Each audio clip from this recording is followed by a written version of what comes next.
आज मैं कह रहा हूं कि सिर्फ आपको एक छोटा सा दिया इन पत्तियों के ऊपर रख करके जलाना है।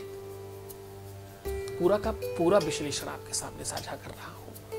आज मैं वो सब कुछ आपको बताने वाला हूं, आपके जीवन में एक्चुअल प्रॉब्लम आती कहां पर है और क्यों दिक्कत आती है। क्या ऐसा कारण है जिस वजह से सब कुछ खत्म हो जाता? कहीं इसके पीछे आपके जीवन में पितृदोष, वंश दोष, परंपरा दोष या किसी देव के रुष्ट होने की बात तो नहीं नजर आती?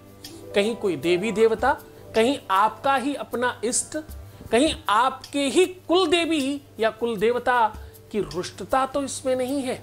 संसाधनों की व्यवस्थाओं के आगाज पर अगर आप देखने जाएं तो जीवन कहता है कि आपको कुछ सॉल्यूशंस, कुछ उपाय करने चाहिए। सीधा उपाय की बात कर रहा हूं। आपको मैं बताऊं कि यहां पर आप देख सकते हैं बगल में, मैं आज कह रहा हूं कि त्रिदेवों की शक्तियों को समाहित करने की कोशिश करें। पहले वो सारे के सारे कारण एक एक नोट करिए। पहला कारण, फर्स्ट कारण क्या है साहब? पहला कारण है, अगर तुम्हें रात्रि में बहुत अचानक चौंक जाते हो तुम, अगर सोते सोते आप चौंकते हैं, सोते सोते अचानक डर जाते हैं, बहुत ज्यादा मुश्किल होता है आपको रात्रि में सही समय पर सोना और सही समय पर जगना, क्योंकि आपका सोना और जगना दोनों अस्त व्यस्त हो गया है, तो ऐसी संवेदना, ऐसी संभावना बनती है कि कोई शक्ति आपसे रुष्ट है, जिस वजह से आपका काम नहीं हो रहा है। पहली बात। दूसरा, अगर आपके बाल बहुत झड़ते हो, अगर आपके चेहरे का नूर समाप्त हो गया हो, देखो तुम कुंडली देखना नहीं जानते, तुम शक्तियों को परखना नहीं जानते, लेकिन तुम अपनी आदतें तो जानते हो ना। नोट करो, ये सब चीजें हम लिख कर दे रहे हैं आज तुम्हें। तुम्हारे बाल झड़ते हो, चेहरे का नूर खत्म हो रहा हो, सौंदर्यता तुम्हारी कमजोर हो रही हो, तुम धीरे धीरे कमजोर हो रहे हो, तुम्हारी रौनक, तुम्हारी वो चाम, जो तुम्हारा चाम था ना, हाँ मैं उसी की बात कर रहा हूं। तुम्हारी एनर्जी, तुम्हारा अवरा कमजोर हो रहा हो, तुम्हारी नाभि हमेशा गंदी रहती हो, आप जब भी हाथ उंगली लगाए वहां तो आपको वहां कुछ न कुछ गंदगी जरूर मिले। ऐसी कितनी ही सारी चीजें हैं, इस पे आपको ध्यान देने की आवश्यकता है। और एक खास बात, जिन लोगों को उल्टे सीधे सपने आते हैं, जिन लोगों को हमेशा अनचाहा डर बना रहता है, जिन लोगों को बहुत खास व्यक्ति को खो देने का डर रहता है, गंभीरता से समझना, जो लोग खाने पीने में अच्छी चीजें बाद में खाना चाहते हैं, जिन लोगों को खाने पीने में बहुत गर्म खाना नहीं पसंद हो, जो लोग चाय से हमेशा जल जाते हो, ऐसी कितने ही लक्षण हैं जिन्हें ये देखकर समझा जा सकता है।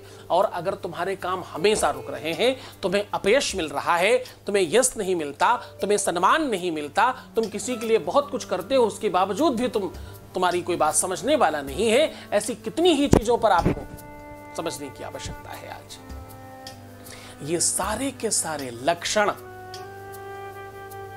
ये बताते हैं कि आपका अपना जीवन बहुत ज्यादा दुखदाई है और आपको सुख नहीं मिल पा रहा है। चाहे वो वैवाहिक सुख हो, चाहे रिलेशनशिप का सुख हो, चाहे प्रेम का सुख हो, और चाहे तुम्हारा आत्मिक सुख हो, वो नहीं मिल रहा। और अगर तुम्हें ये सब चीजें नहीं मिल रही तो सावधान। अब करना क्या है? करना यह है कि विश्व में 3 ही प्रमुख देवता हैं, बाकी उनके अंदर में बहुत सारे देवता हैं, तो 3 प्रमुख देवताओं की शक्तियां, यानी उनकी अर्धांगिनियों की शक्तियां, नीम, बिलपत्र और तुलसी। शिव बिलपत्र से, तुलसी विष्णु से और नीम भगवान ब्रह्मा से शक्तिवान या उनकी शक्तियां इसमें समाहित हैं, ऐसा माना जाता है। तीनों की तीनों पत्तियां एक एक मुट्ठी लेकर के एक पात्र में रख लें और उस पात्र में एक तिल का या सरसों का दिया बनाएं। इसे बहुत अच्छी तरीके से, बड़ी शुद्धता के साथ, बड़ी विशुद्धता के साथ बनाएं। और हाँ, दिया जलाने के बाद कच्चे दूध से आचमन करें।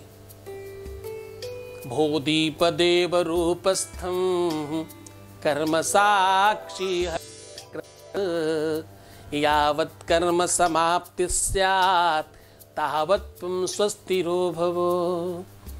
प्रार्थना है, तुम्हें बोलने की जरूरत नहीं। शास्त्र कहता है ऐसा करने से आपके जीवन में एक अद्भुत चमत्कार होता है। शास्त्र कहता है ऐसा करने से आपके अपने जीवन की वो सारी की सारी असुविधाएं पूरी की पूरी तरह से समाप्त हो जाती हैं। आपको इसके लिए कोई बहुत अत्याधिक कोशिश नहीं करनी पड़ती। इस उपाय को अमावस्या, पूर्णिमा, एकादशी इत्यादि तिथियों में किया जा सकता है। बहुत जल्दबाजी हो तो रविवार, मंगलवार के दिन भी किया जा सकता है। पूरे मन से, पूरी श्रद्धा से, पूरे विश्वास के साथ इस उपाय को करिएगा। बहुत प्रसन्न रहिए। गुरु आदेश की आवश्यकता पड़ेगी। गुरु आदेश के बगैर कोई भी काम, उपाय नहीं करते अच्छी तरीके से। बहुत मन से रहो, बहुत श्रद्धा से रहो, खूब खुश रहने की कोशिश करो, प्रसन्न रहो, आनंदित रहो। तुम्हारे जीवन में कभी कोई कमियां होने ही ना पाए। तुम्हारे जीवन में कोई भी प्रेम से रहित, प्रेम से रिलेटेड कोई भी ऐसी रिक्तता रहे ही ना। आपके जीवन में खूब सारा प्रेम भरे, ऐसी शुभकामनाएं।